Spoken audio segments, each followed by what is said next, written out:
So I want to talk about my dream for you, because I have been so blessed to live inside the dream of God.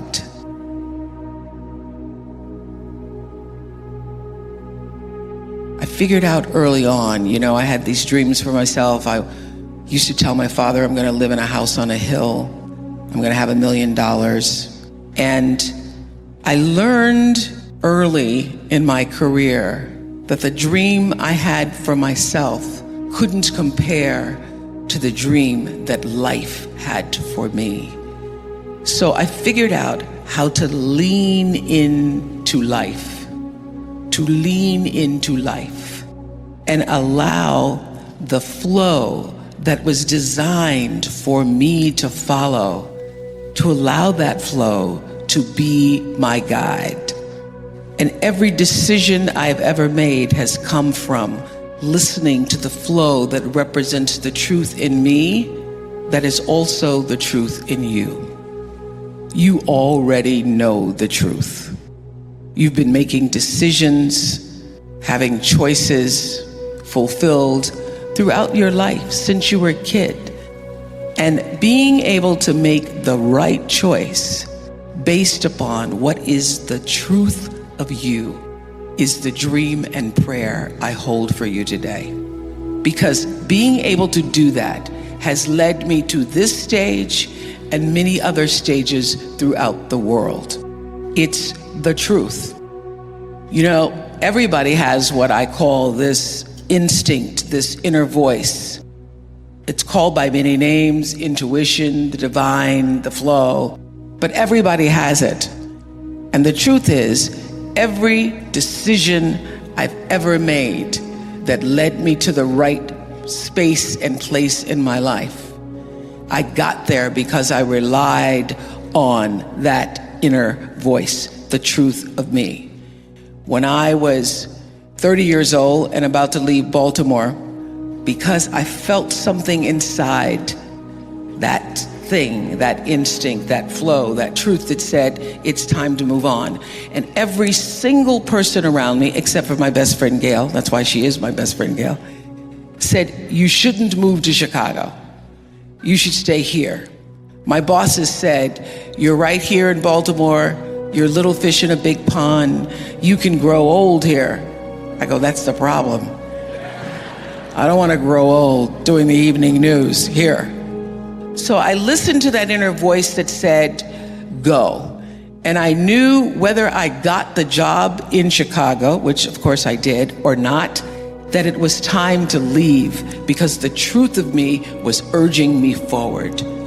And every decision I made after coming to Chicago, when everybody said, you should just take a salary. It's too big of a risk to own yourself, to own your show. What if that show fails? Then you're stuck. I said, I'm gonna bet on myself, because the truth of me, the inner voice that I was allowed to get still and feel, said, take the risk, bet on yourself.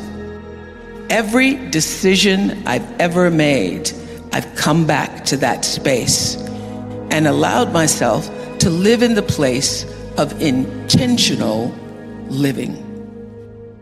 About 1989, after I'd been doing my show for 3 years, I ran across a book called The Seat of the Soul by Gary Zukav. And in it, he talked about how every action is followed by a reaction, which we all know is the third law of motion in physics. But he also said that before there's even a thought or an action, there is an intention. Something struck me about that. There's an intention that it precedes every thought and every action, and the outcome of your experiences is determined by the intention. At the time, I was the kind of woman who tried to do everything that everybody wanted me to do, because I just started making money. The amount of money I made was being published. I got a lot of cousins instantly.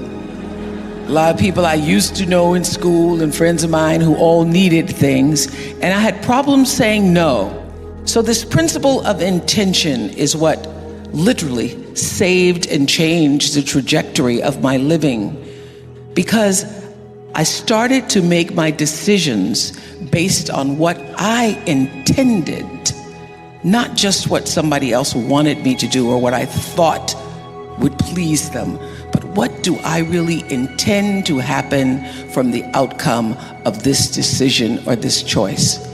And so I started to apply this intentional living and this intentional thinking to everything in my life.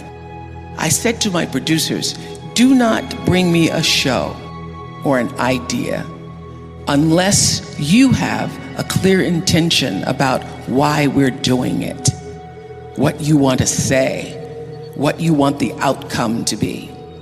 And changing the paradigm to from just doing a television show, from just being on TV, to actually intending to be of service to the viewers, changed the trajectory of the show.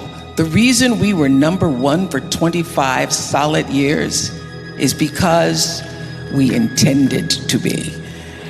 We intended to create and to use the opportunity of being able to speak to people every day, to use that as a platform to inform their lives in service, intentionally.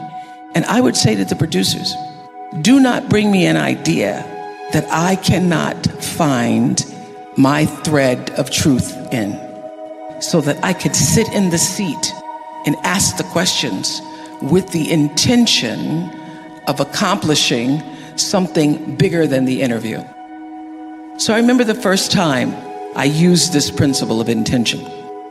There was a mother on who had lost her 16-year-old daughter. She'd been murdered by her boyfriend.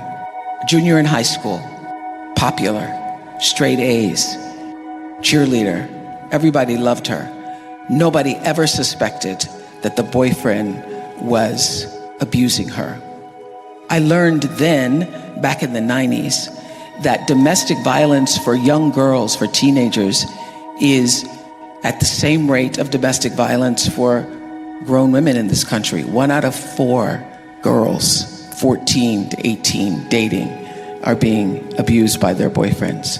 So this girl had hidden it from her mother and her friends, because girls hide it because they don't want anybody to know, and also because they want to keep the boyfriend.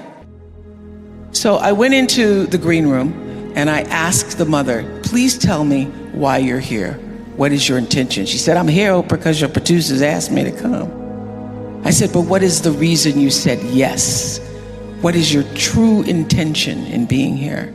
And she said, I want people to know that my daughter's life was bigger than her death.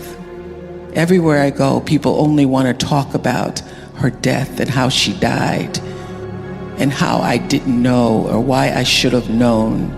But I want people to know that my daughter, our daughter, was loved. She was loved by her siblings and loved by...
friends, and she loved us, and she had a life that was bigger than her murder.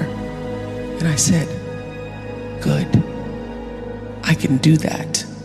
I can make sure that people know that your daughter's life meant something, that her being here on the planet Earth for 16 years truly mattered. And here's my intention.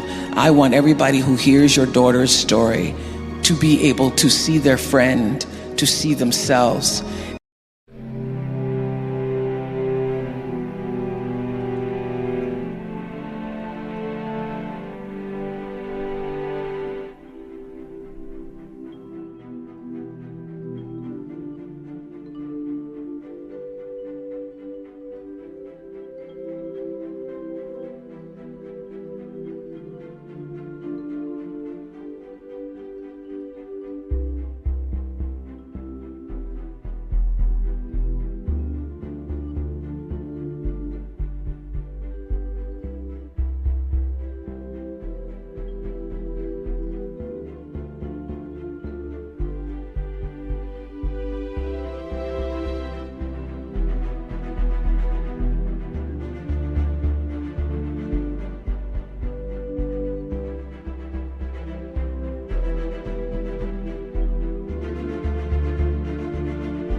And to know that to remain silent can be a killer.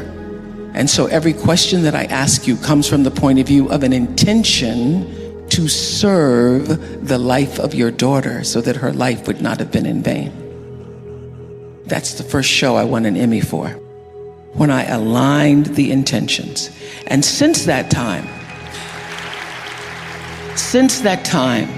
I don't make a decision without getting still, checking in with my inner truth, with what is the real reason I'm doing anything.